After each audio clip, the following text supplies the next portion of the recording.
The committee will come to order. Pursuant to notice, we meet today to mark up two bipartisan measures. Without objection, all members may have 5 days to submit statements or extraneous materials on today's business. As members were notified yesterday, we intend to consider today's measures en bloc. And so without objection, the following items previously provided to members and also in your packets will be considered en bloc and are considered as read. H.R. 1698, Iran Ballistic Missiles and Sanctions Enforcement Act, including the Royce Amendment 36 in the nature of a substitute to H.R. 1698, Shabbat Amendment number 3, DeSantos Amendment number 57, Schneider Amendment number 2, Sherman Amendment number 30, Sherman Amendment number 31, Zeldin Amendment number 32, and H.R. 535, the Taiwan Travel Act, as introduced. I now recognize myself to speak on today's business. So today we consider H.R. 1698. This is the Iran Ballistic Missiles and International Sanctions Enforcement Act. It responds to the regime's continued pursuit of intercontinental ballistic missiles and dangerous conventional weapons. As we heard at our hearing yesterday, there is bipartisan agreement that we must continue to respond to the full range of threats that Iran poses to our national security and that of our allies and partners. That means going after Iran's support for terrorism, as we did last month, by marking up two strong bills targeting Iran's leading terrorist proxy, and that is Hezbollah. It also means targeting Iran's development of intercontinental ballistic missiles and dangerous conventional weapons, and that's what this bill does. It requires a comprehensive investigation to identify and designate the companies and the banks and the individuals, both inside and outside of Iran, which supply the regime's missile and conventional weapons programs, and it sanctions those entities. And I should note that we had an excellent hearing on Iran yesterday, and our subcommittees have had excellent hearings, for which I thank them. I appreciate members' concerns regarding the future of the Iran deal on both sides. This isn't an easy issue, but this bipartisan bill, which we have before us today with over 300 co-sponsors, this bill is not and should not be a referendum on the nuclear deal. I welcome the amendments considered in the en bloc that seek to strengthen this bill's impact on Iran's missile program. I want to add a note of thanks to the members on both sides of the aisle who contributed to this bill with their thoughtful amendments. To Mr. Shabbat, Mr. DeSantis, Mr. Schneider, Mr. Sherman, and Mr. Zeldin. As former Secretary of Defense Ash Carter warned, the I in ICBM stands for intercontinental, quote, which means having the capability from flying from Iran to the United States, unquote. There is no question that the U.S. must take strong action now to curb Iran's dangerous pursuit of ballistic missiles. So moving on to our other measure that we're taking up today, I want to thank Representative Steve Shabbat for authoring H.R. 535. This is the Taiwan Travel Act. Currently, the State Department enforces self-imposed restrictions on official travel between the United States and Taiwan. This bill denounces that practice by encouraging more frequent official visits, including at the highest levels, that will serve to further strengthen the critical U.S.-Taiwan partnership. This bill builds off legislation we passed out of the committee last month, which addressed Taiwan's exclusion from the World Health Assembly. I now recognize the ranking member, Mr. Elliott Engel, for his remarks. Thank you, Mr. Chairman. Excuse me. Thank you for calling this markup. This has been a busy week, Mr. Chairman, as we all wait to learn what the administration plans to do about the Iran deal. This morning, we've got two bipartisan measures before us. And that's no surprise because this committee is accustomed to working in a bipartisan way. We think that foreign policy should be bipartisan and that partisanship should stop at the river's edge. And that's the way we've conducted ourselves during these past 5 years. But apparently the administration doesn't agree.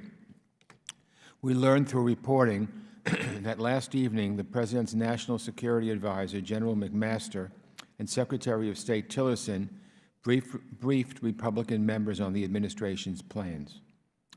Policy towards Iran is of the highest national importance.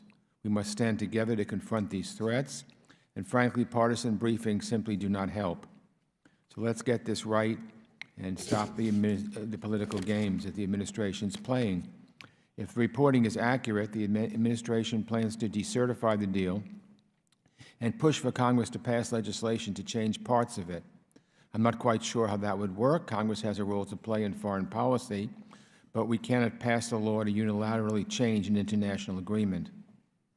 If the administration wants to change the nuclear deal, and I'd be the first to say there are areas which can be improved or strengthened. I want to remind everybody I voted against the deal 2 years ago. Then the administration needs to work with our allies and negotiate. We can do this. There's time before areas of the agreement sunset.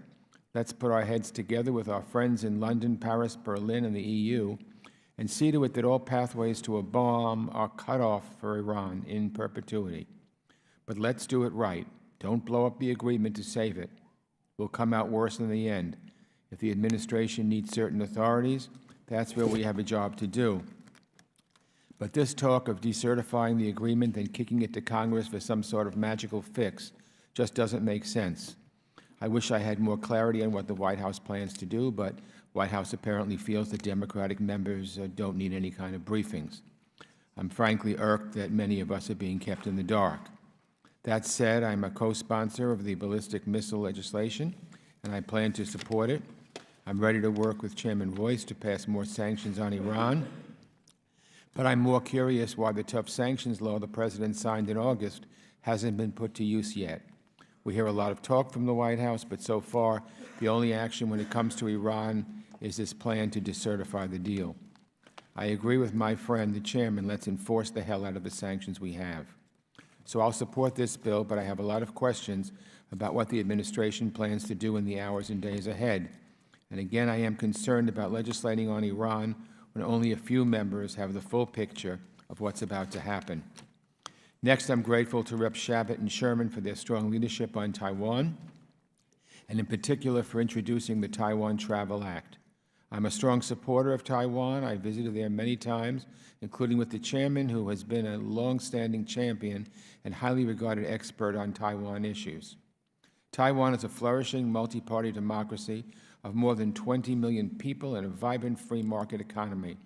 It's a leading trade partner of the United States, alongside much bigger countries like Brazil and India.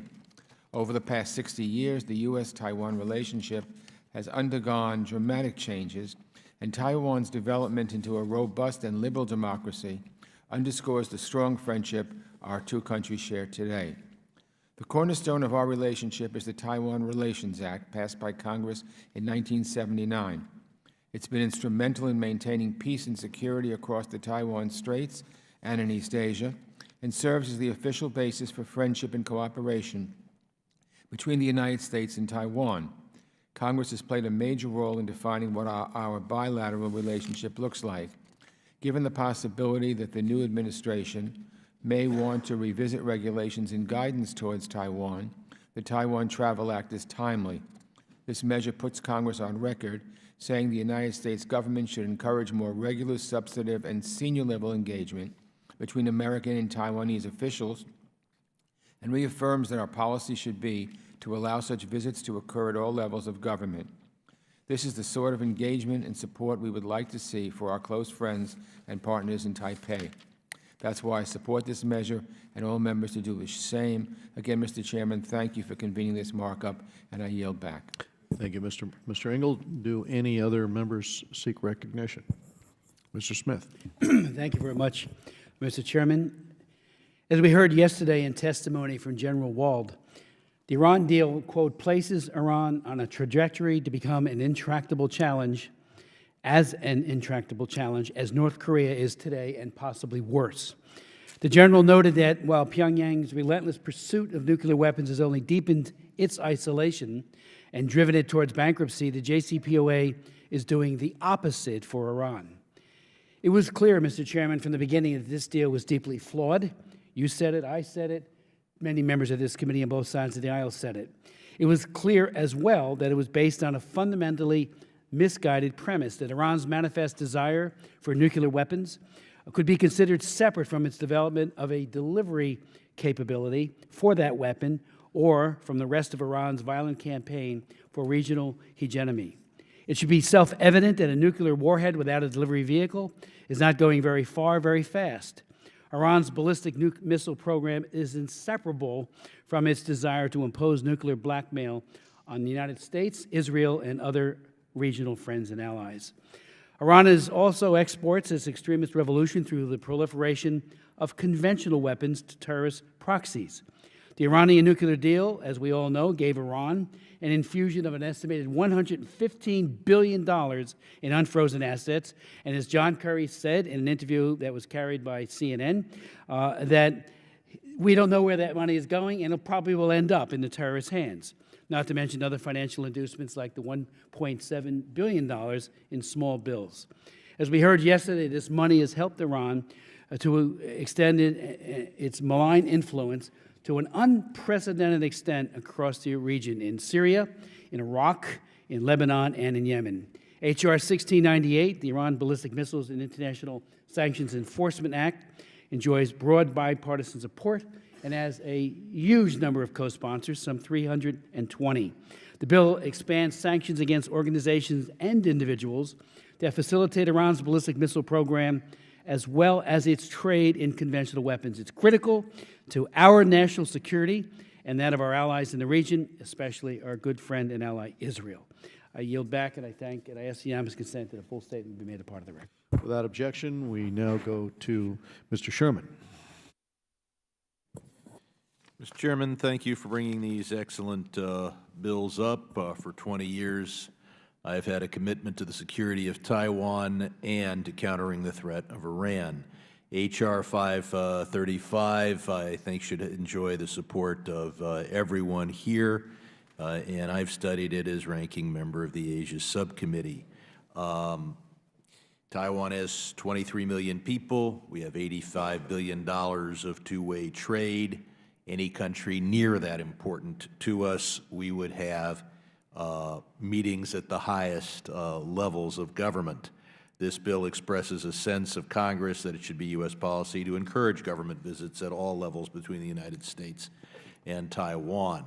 Now, it's true that officials have traveled from Taiwan to the United States at various conferences.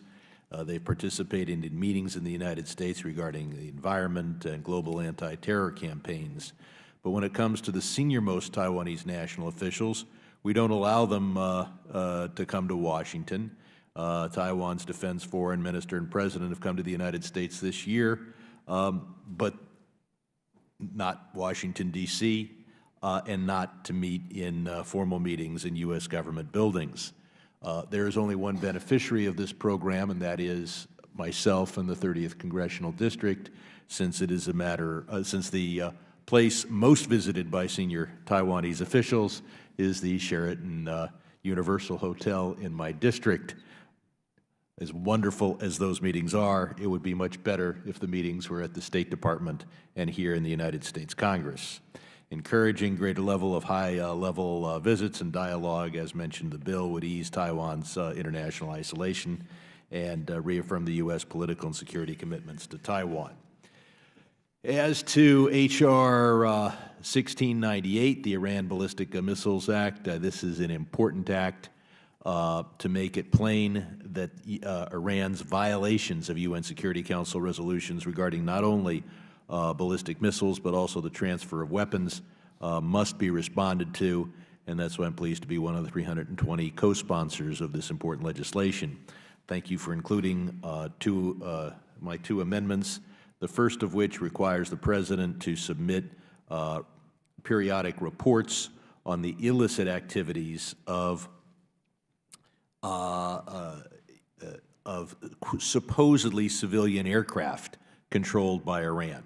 Are they using them to take material to Assad, to the Houthi, and others? Are they using them to move chemical or biological weapons? Are they using them for terrorist acts like they did in Bulgaria a decade or two ago?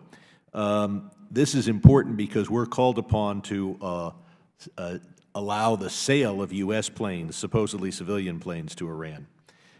We should know what their existing civilian planes are used for. Second, it calls for the President to report after each missile test the technical details of the test, the trajectory, duration, range. I want to point out that some or all of these reports can be classified, and some portions clearly should be. The United States clearly provides the same information about North Korean missile tests that this bill calls on them to provide with regard to Iranian nuclear tests. Such information will provide better assessments for the capacity of these missiles and help Congress do its job. Finally, when it comes to sanctions on Iran, we need the toughest sanctions with the best explanation. Tough sanctions so that Iran gets the message. A good explanation so that Europe and Asia support what we're doing. That's why I'm pleased that this bill focuses on Iran's violation of UN Security Council resolutions dealing with missiles and weapons. The worst reason we could give is to say we're imposing sanctions to deliberately shred the nuclear deal. If we do that, Europe won't enforce the new sanctions and will not join us in them, and Europe will think it's fine for Iran to stop even pretending to live under its commitments under the deal. Equally tough sanctions imposed because of what Iran is doing in Syria, what they're doing for in missiles, what they're doing to violate UN Security Council resolutions, gives us a chance of international support and leaves in place the benefits that we do get, and we do get some benefits from the Iran nuclear deal. Finally, I would point out that in this room, several of us, including myself, asked Secretary Kerry in 2015, were we allowed under the JCPOA to adopt sanctions because of Iran's support for terrorism, holding our hostages, and supporting Assad?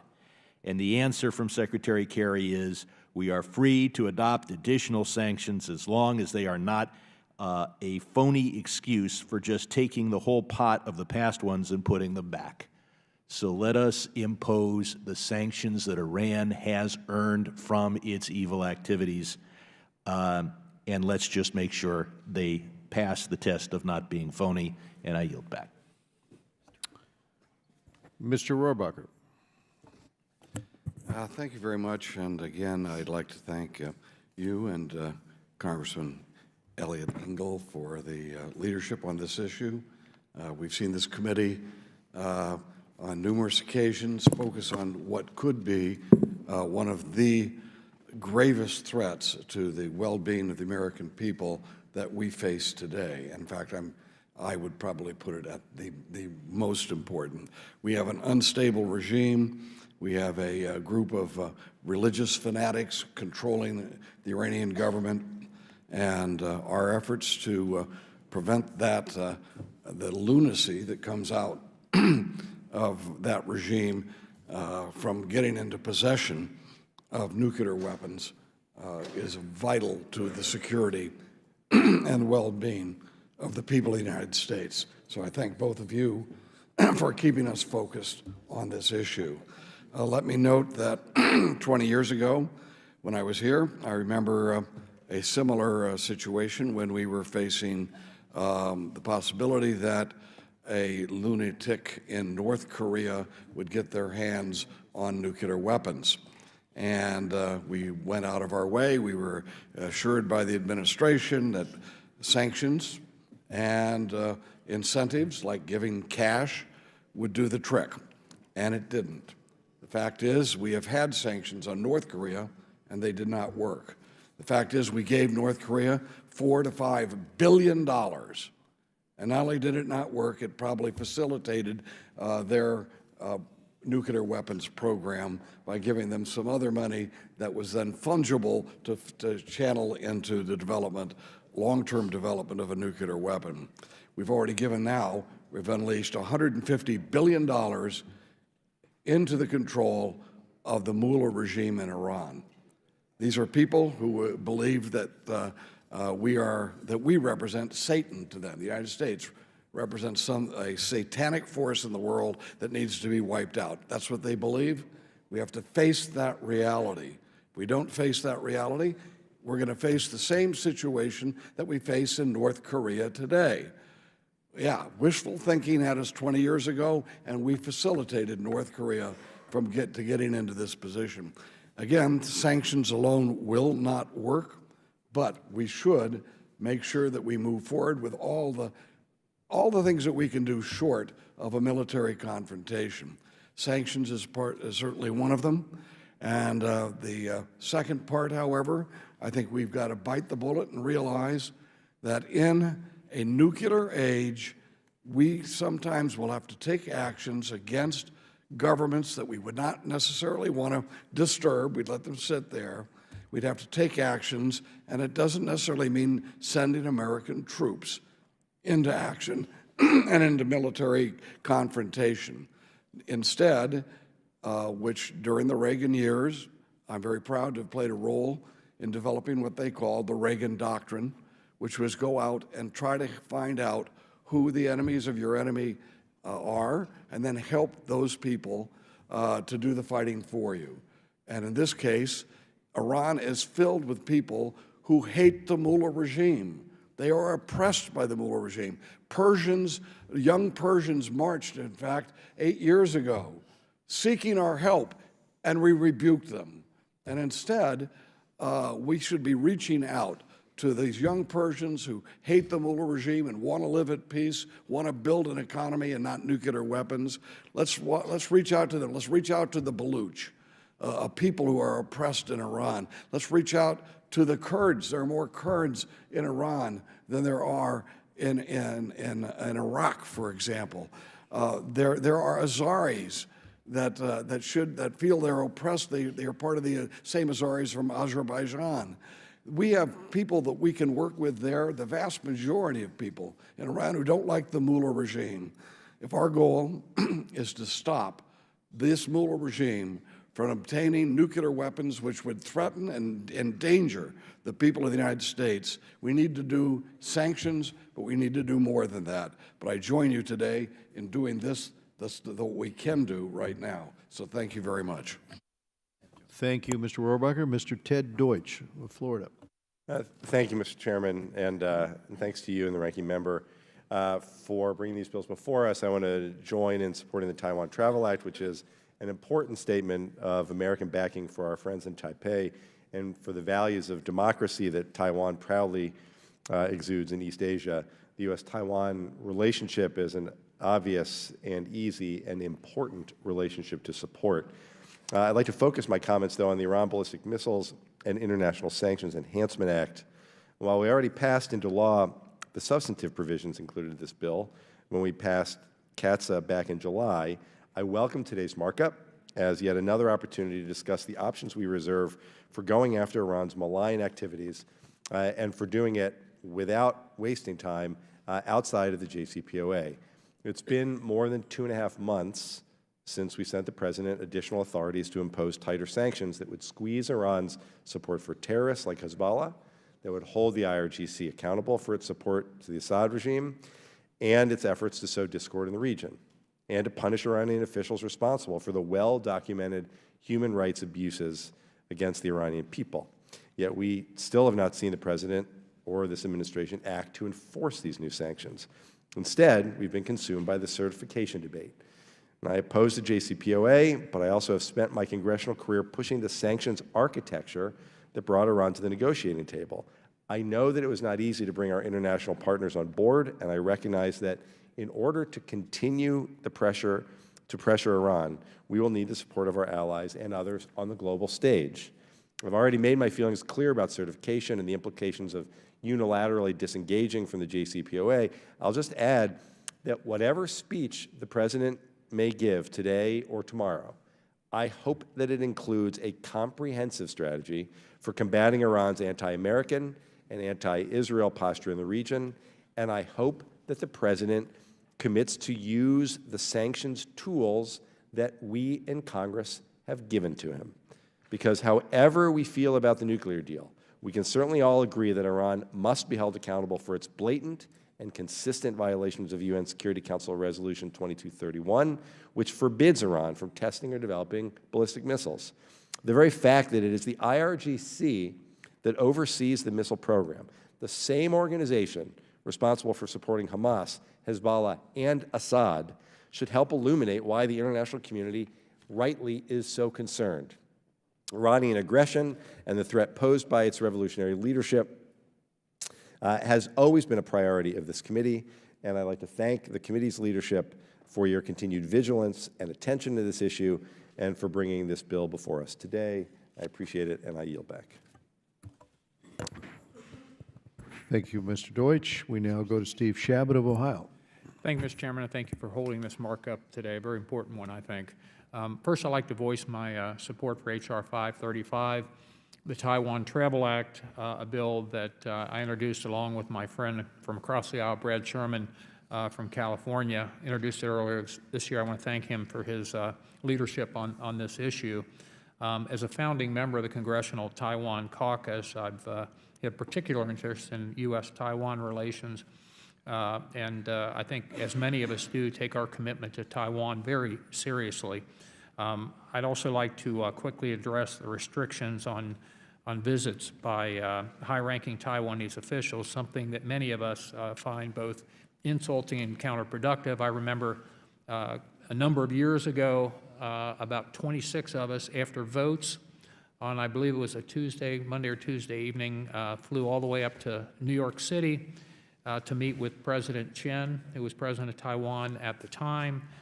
Very inconvenient for us to have to fly all the way up there and come back here. These are self-imposed restrictions that we impose, the United States imposes. This policy is nonsense, should be changed. The fact that you can't have a president or vice president or foreign minister or the defense minister from Taiwan come here to our capital, Washington, is just, I think, crazy.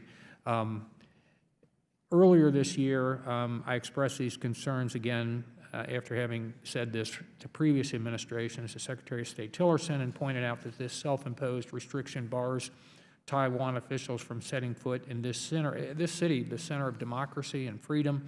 This policy goes against our own self-interest. It tells China that we're willing to yield to them on our foreign policy issues such as this one. It conveys weakness, I think, to Beijing.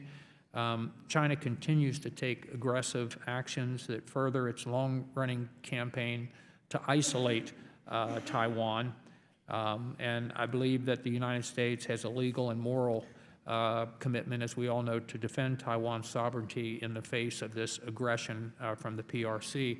The United States should have a direct dialogue with our democratically elected friend, the leadership in Taiwan, whichever party it happens to be.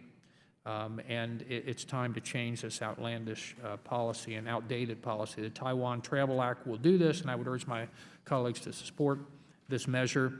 And I'd also like to urge my colleagues to support an amendment that we'll be offering on H.R. 1698.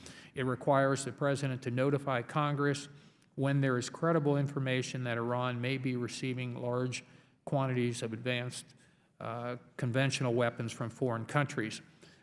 Going further, this amendment would also require the President to determine if such a weapons transfer should trigger further sanctions. Nearly 10 years ago, Russia signed a contract to sell several S-300 surface-to-air missile systems to Iran.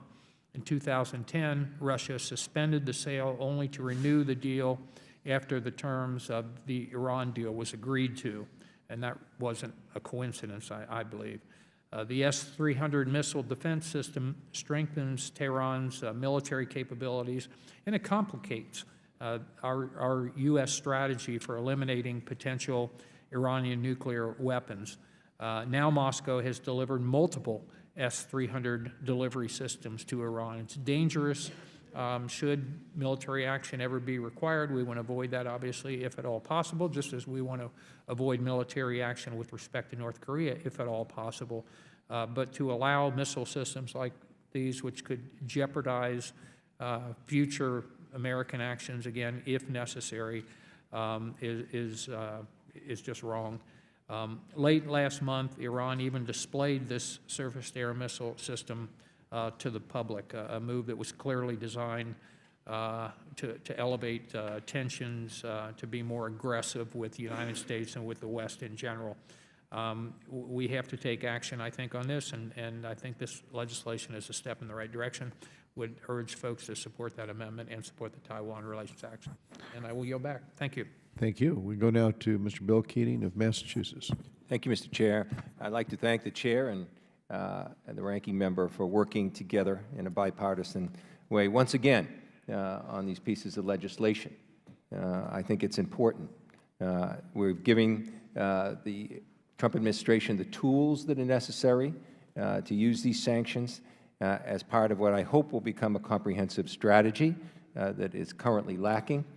I also must comment, because I think we're in the edge of something very dangerous, if indeed the briefing that the Republican members have received about the President's plans to fail to certify the Iran agreement, something he didn't share with us, is indeed true.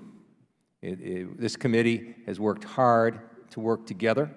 We've worked hard to try and see what we could do to influence China in the short run to intercede in North Korea and to try and work in that regard. Failing to certify is going to, frankly, cause great damage in trying to get China to move, because we won't show the consistency and resolve necessary when we make an agreement to go forward.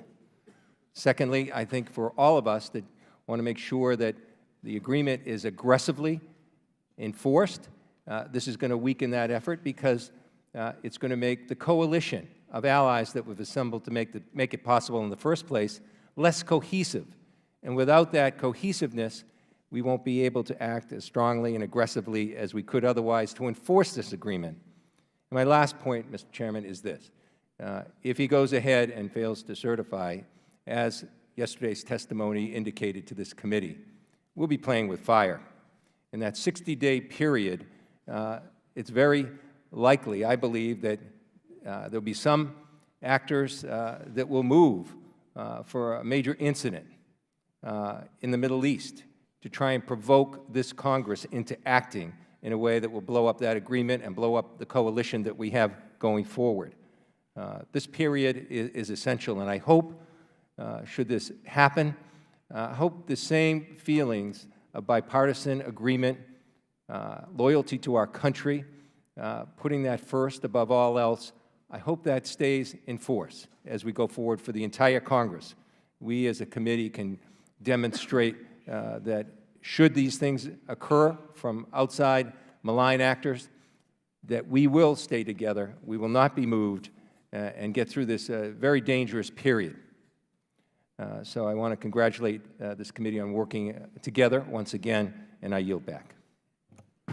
Thank you, Mr. Keating. We now go to Mr. Joe Wilson of South Carolina. Thank you, Mr. Chairman, for this important markup. It's encouraging to see your bipartisan leadership with Ranking Member Elliott Engel.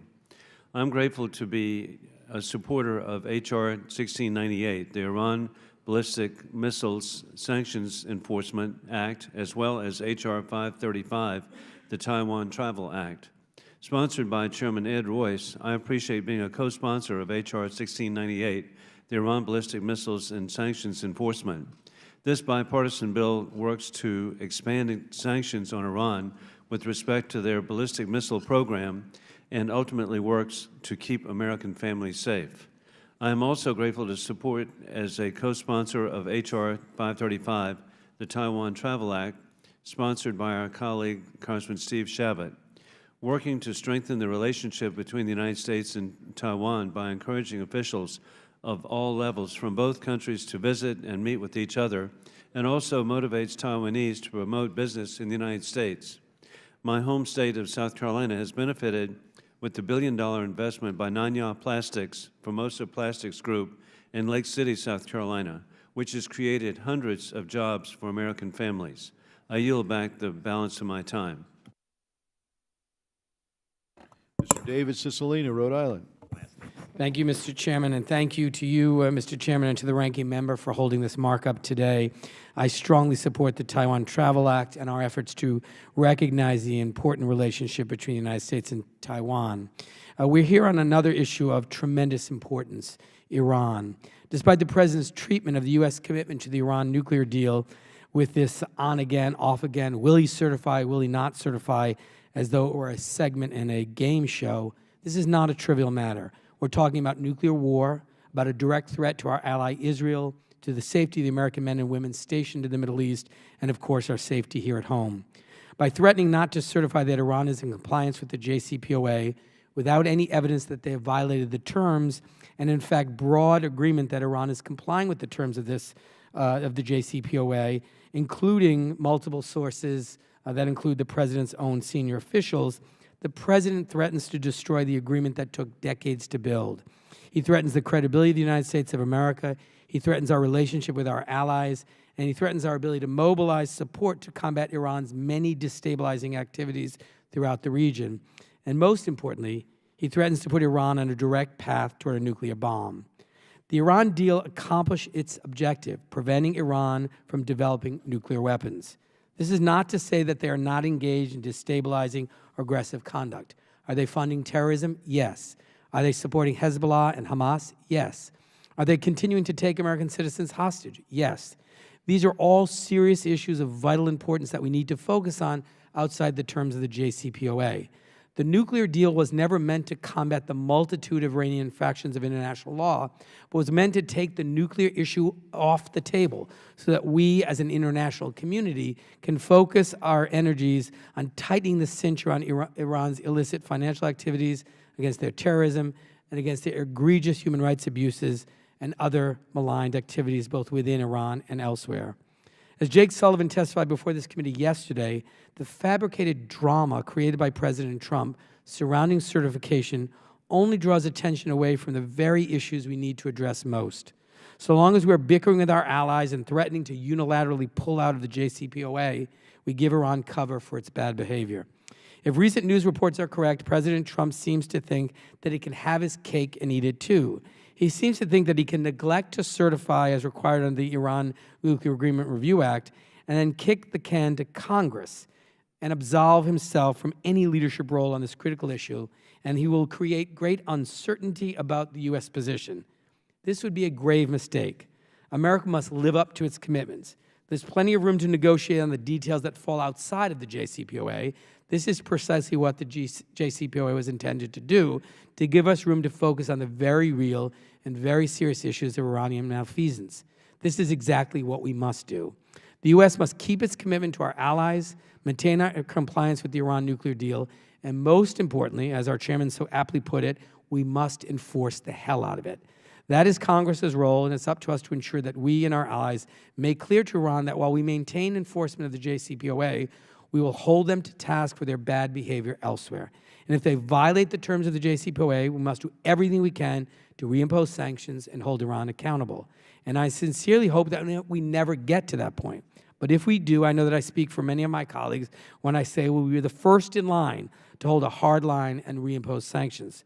But for President Trump to pull out of the deal simply because he doesn't like it, because he campaigned against it, or because it will benefit him politically is the height of irresponsibility. I thank the chairman for bringing up legislation now and previously that will hold Iran accountable for its behavior. And I urge the administration to utilize the tools we are giving them to enforce sanctions against Iranian officials and businesses that violate international law. I think it's important to note that as of now, the administration has yet to impose any new sanctions based on the authorities we gave them this summer in H.R. 3364. This is inexcusable. I thank you again, Mr. Chairman and Ranking Member, for your leadership, and yield back the balance of my time. Thank you. Mr. Brian Mast of Florida. Thank you, Chairman. I will keep my remarks brief. My thoughts on the JCPOA and the Iran deal are simple, and it's that it places about as much deterrence on Iran as putting a millionaire on house arrest while cutting them a check for billions of dollars at the same time. The fact is that Iran has done their absolute best to kill American service members in Iraq and Afghanistan. They are colonizing their way across the Middle East through their proxies. And discounting the fact that an ICBM is not the only way to deliver a nuclear payload, the reality is it can be dropped off of the belly of an aircraft, delivered by a submarine, shipped in a container, or placed on the back end of a truck. If we allow Iran the ability to deliver any payload to our shores by an ICBM, then this is an allowance that has occurred out of nothing more than fear and trepidation and weakness. These are things that Americans have never been and should never be defined by, and we should not start that today. Thank you, Chairman. Thank you, Mr. Mast. Any other members? Lois, Mr. Lois Frankel of Florida. Thank you, Mr. Chairman, and our ranking member. Thank you for these bipartisan bills, which I support both of them. I say today is a tale of two countries. Taiwan is a great friend, a great trading partner, very culturally enriched, and incidentally just elected its first woman president, which I congratulate them for. Iran, on the other hand, is not a friend. They are the #1 state sponsor of terrorism, and I am very pleased to also support this ballistic missile bill. With all that said, I'm going to try to restrain myself because my colleagues have been very, I think, polite. They've used the word dangerous, irresponsible. I want to say that, in my opinion, that the failure to certify at this point in time that Iran is meeting its obligations under the JCPOA is a manufactured crisis by the White House. It's based upon fake news, and it's an action that would be opposed by our allies who went along with the agreement, and reportedly opposed by the President's own national security team. Now, like others up here, originally I opposed the Iran agreement for a number of reasons. I won't get into it today. That was then. That now is now because we've already released over $100 billion worth of assets. All reports and agreed upon by our international partners is that Iran has been complying with the agreement. So to me, it would be totally insane, really, to leave this agreement now. There are other issues I know we all are concerned about, and we obviously need to continue to enforce the agreement. We need to try to stop Iran's terrorist activities.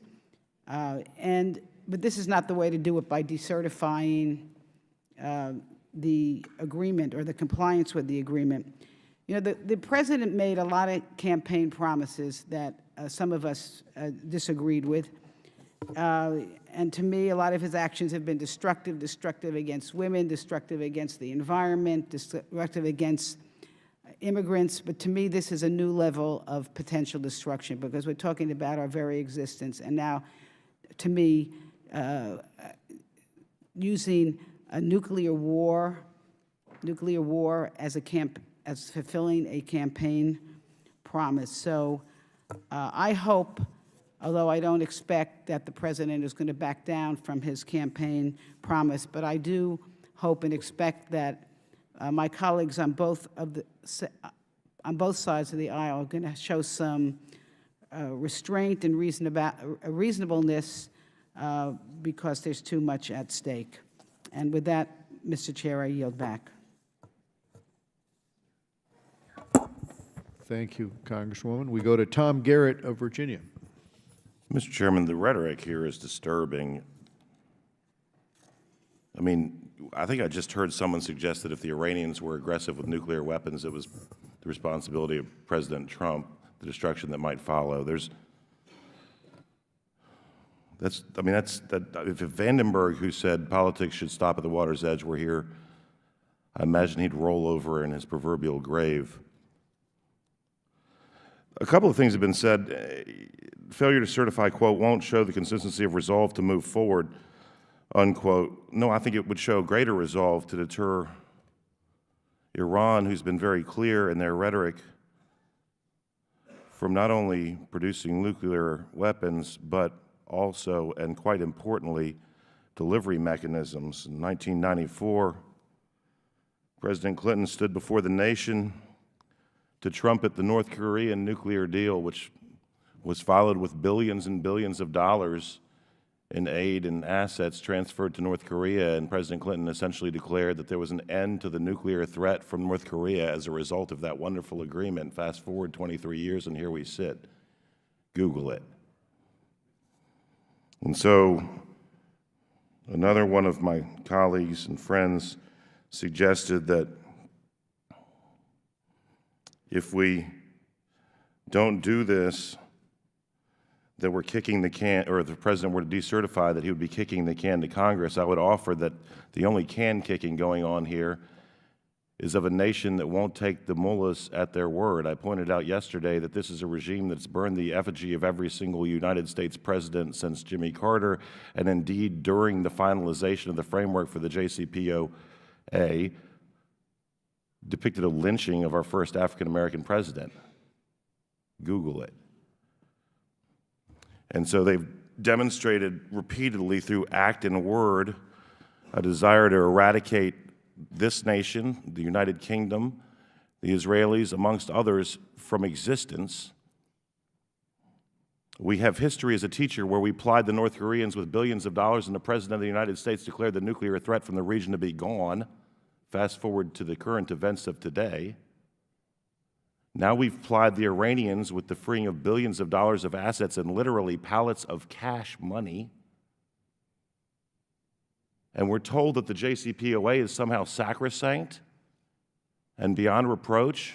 Let me point out, probably for at least the 10th time in this committee, that the UN Security Council Resolution 1929 from 2010, prior to the JCPOA, articulated that Iran shall not undertake activities to develop ballistic missiles capable of delivering a nuclear payload.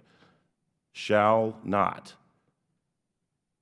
The JCPOA, this document that we would think was somehow the be-all, end-all that would secure our future forever, and if this administration questions the policies of the last administration, might lead to the greatest destruction.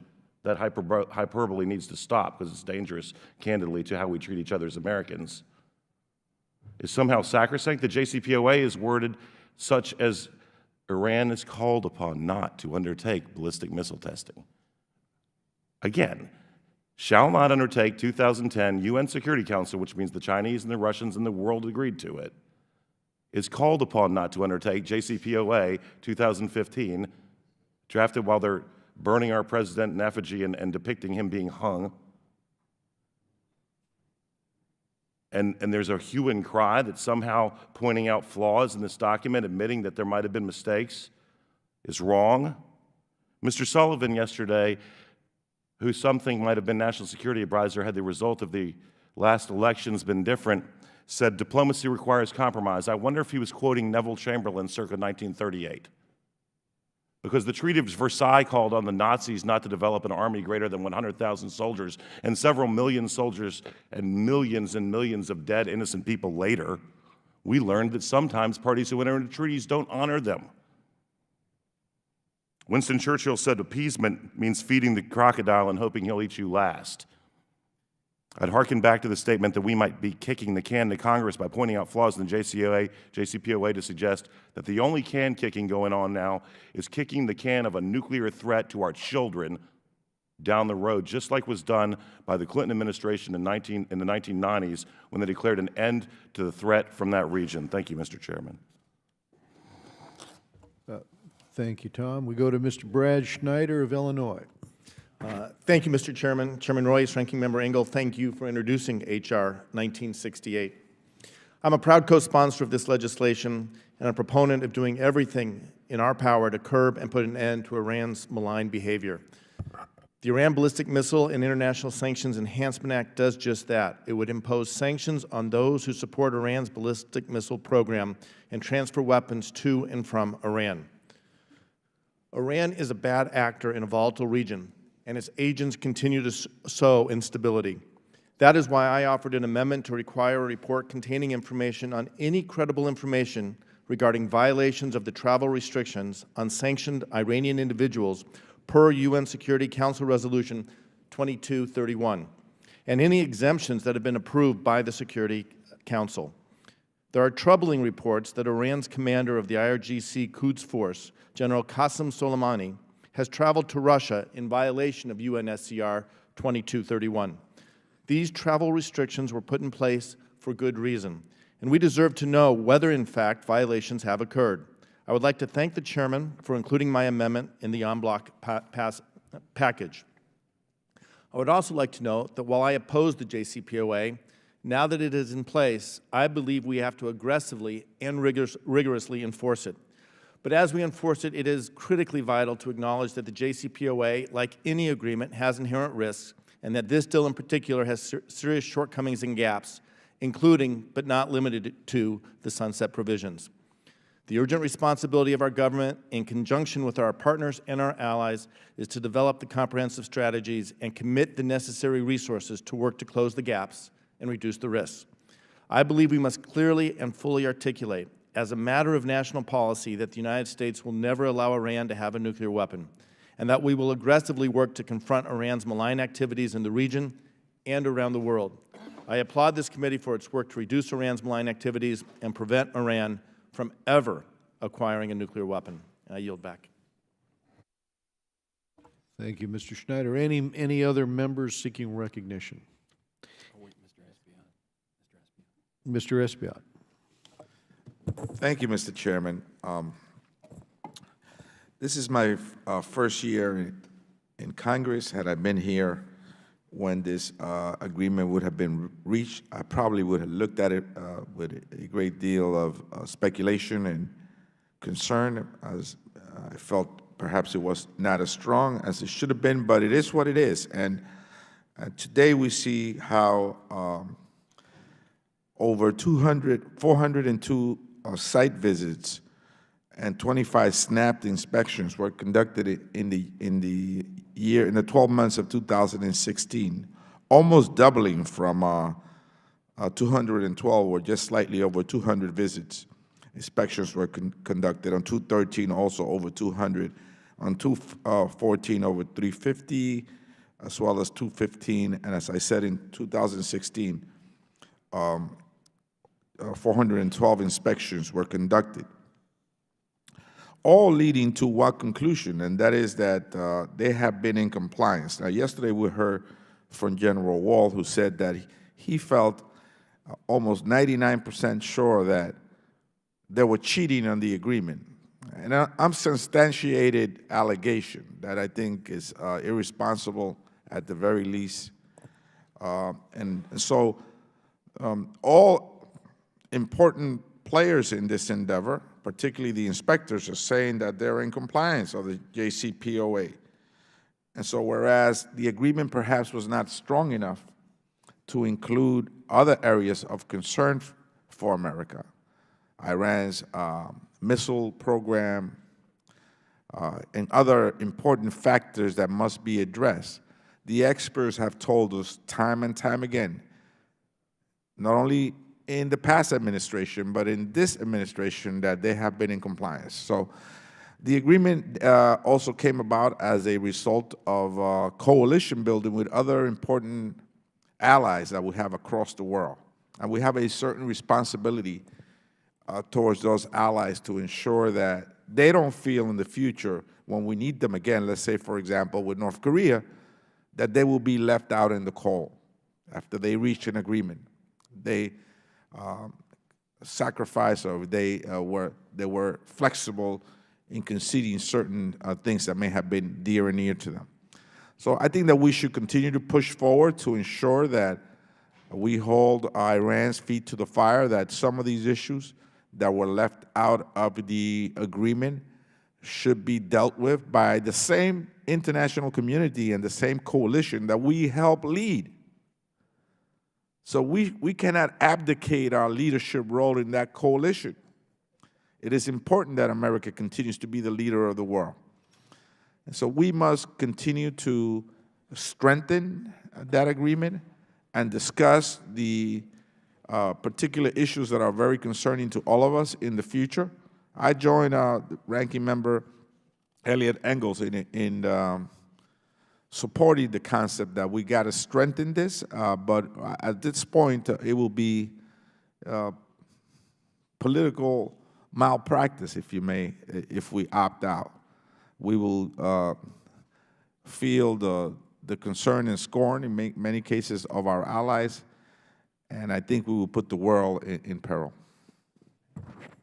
Thank you, Mr. Espiat. Hearing no further requests for recognition, the question occurs on the items considered en bloc. All those in favor say aye. Aye. Aye. All those opposed, no. In the opinion of the chairs, the ayes have it. The measures considered en bloc are agreed to. Without objection, the measures considered en bloc are ordered favorably reported as amended. Staff is directed to make any technical and conforming changes, and the chair is authorized to seek House consideration under suspension of the rules. Yes, Yes, thank you, Mr. Mr. Chairman. Engel. Just two quick things. I first want to, I know we all want to wish Mr. Connolly a speedy recovery. He had an accident, and he is being wheelchaired around in a wheelchair, and wish him a speedy recovery. And the second important thing is happy birthday, Mr. Chairman. well, thank you, Mr. Engel. Appreciate that. Well, thank you. On that high note, that concludes our business for today. And so I want to thank all of the members of this committee and you as well, Mr. Engel, for your contributions and assistance with this markup. The committee is adjourned.